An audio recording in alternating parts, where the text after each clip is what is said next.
Transfer deadline day is over, and this time around, we saw many big deals happening in the last few hours. A lot of things have happened, some that were a long time coming, and some that were quite surprising. However, the last few hours of the transfer market saw sporting directors, agents, and players work things out quickly in order to sort out their immediate futures for the next 6 months at least. So today, we're going to discuss all the major moves that happened in the last few days of the summer transfer window.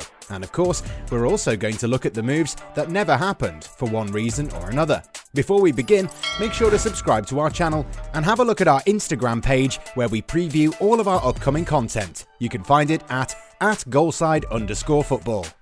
We have a great announcement that will make your life much more easier. Unless you want to miss out on your favourite team's games, you're going to need a VPN that can get you past all those annoying streaming geo restrictions. Can't access your favourite league? A VPN will allow you to stream content like football games or even Netflix shows that are not available in your country.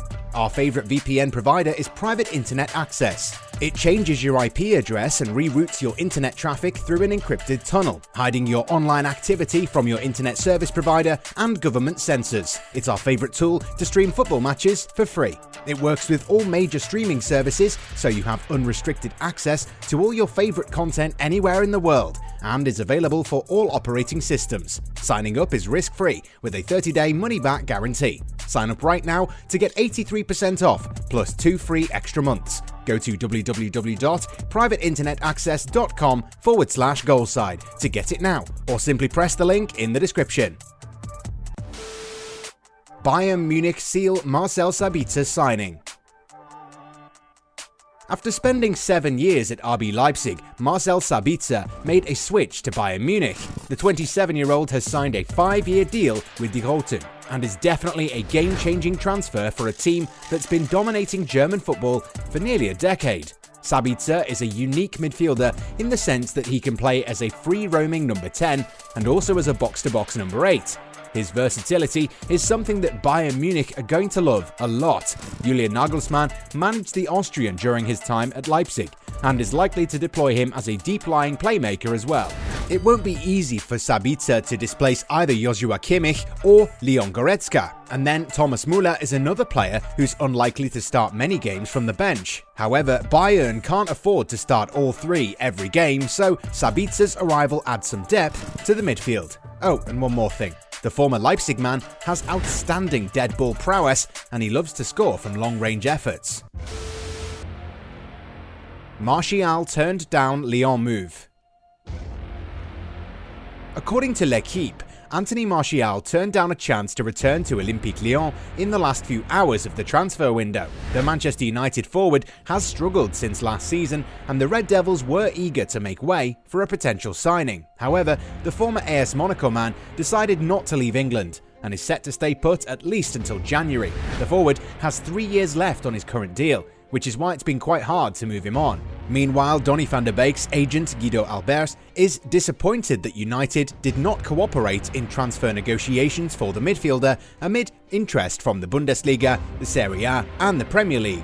The Dutchman has struggled to stake a claim in the starting 11 since his arrival from Ajax last year.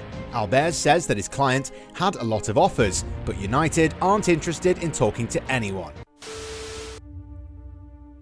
Arsenal sign Japanese talent. Arsenal have confirmed the signing of 22-year-old Japan international Takehiro Tomiyasu from Bologna for a fee of €19 million. The centre-back will wear the number 18 jersey. While he is a centre-back, the Japanese player has featured as a right-back since going to Italy. Tomiyasu's arrival also paved the way for Hector Bellerin to return to Spain, where he signed a 1-year loan deal with Real Betis. Mikel Arteta is glad to have been able to sign Tomiyasu, whose versatility might be what the club needs to get out of the woods after an embarrassing start to the new campaign. Mikel Arteta added, "Takehiro is a strong defender with good experience in Serie A and at international level. He's a versatile defender with great defensive qualities, high technical ability and composure on the ball. He will be an important member of our squad. We look forward to Takehiro joining up with us when he returns from international duty." Let's just hope that Arteta doesn't treat him like how he treated William Saliba, who is back in France for yet another loan spell. PSG sign Nuno Mendes. Paris Saint-Germain definitely had one of the greatest transfer windows in recent memory. The Ligue 1 giants already brought in Lionel Messi, Sergio Ramos, Gianluigi Donnarumma, Gini Wijnaldum and Achraf Hakimi, and decided to sign another fullback before the transfer window slammed shut. Nuno Mendes arrives at Parc des Princes from Sporting CP for £34 million, and with the reputation of one of the rising stars of Portuguese football. He's quite an entertaining fullback to watch. He's comfortable with the ball at his feet and scored 1 goal and provided 2 assists last season as Sporting went on to win the Liga NOS last season. At the age of 19, he's only going to get better, and playing with some of the best players on the planet is definitely going to speed up his development. The deal also saw Pablo Sarabia join Sporting CP. The Spaniard knew his opportunities would be limited this season following the arrival of Messi, and is expected to hit the ground running in Portugal. Kylian Mbappe suffers transfer window agony. Nobody will be more disappointed than Kylian Mbappe for not being able to secure a dream move to Real Madrid. The makers of farcical Spanish football show El Chiringuito had been talking about this move for a very long time, with Josep Pedrero's iconic tic-tac still ringing in everyone's ears. Mbappe wanted to leave PSG, as admitted by sporting director Leonardo. The Frenchman had his heart set on a move to Spain for months now, and when the first bid arrived he must have thought that he was very close to finally realising his dream. PSG rejected that bid. Then Madrid made another bid. PSG rejected that bid as well. Something was happening. In fact, something had ticked off the chairman, Nasser Al-Khelaifi. Los Blancos decided to try one more time to convince the French giants, offering €220 million for a player who only had a year left on his current deal, and PSG rejected that too. Normally, a club would be happy to have received even half of what Real Madrid offered in the first bid.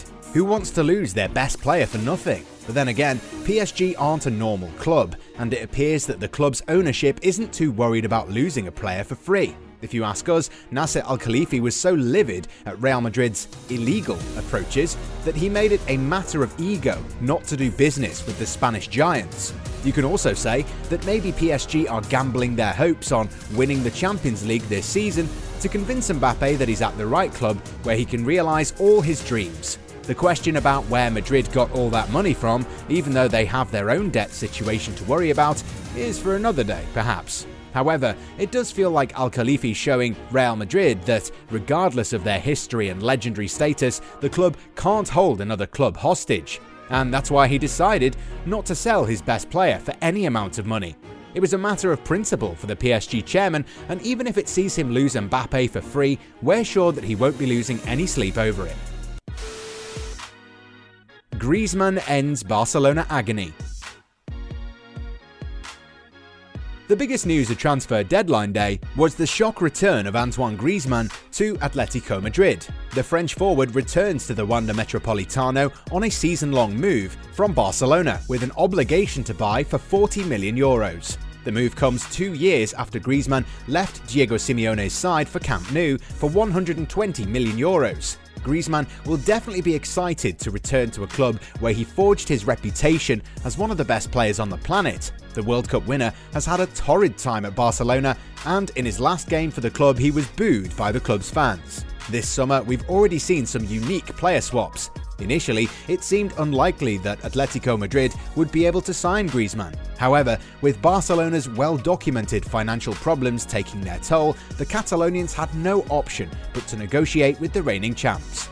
Griezmann leaves the club with 35 goals in 105 games, and one can hope that this move rejuvenates his career. Atletico Madrid were also able to send Saúl on loan to Chelsea on the same day. The Spanish midfielder was hotly tipped for a switch to Camp Nou, but it's Thomas Tuchel's side who revived their interest in him. Saúl's departure also played a role in helping Simeone welcome back Griezmann. Barcelona, on the other hand, brought in the Netherlands international Luuk de Jong from Sevilla on loan for the season. They also have the option to make the move permanent, but it will depend on how the former Newcastle United man performs for Ronald Koeman's side. Nonetheless, Griezmann's departure will go some way in helping Barcelona ease the burden on their wage bill, one of the key reasons behind Lionel Messi's departure.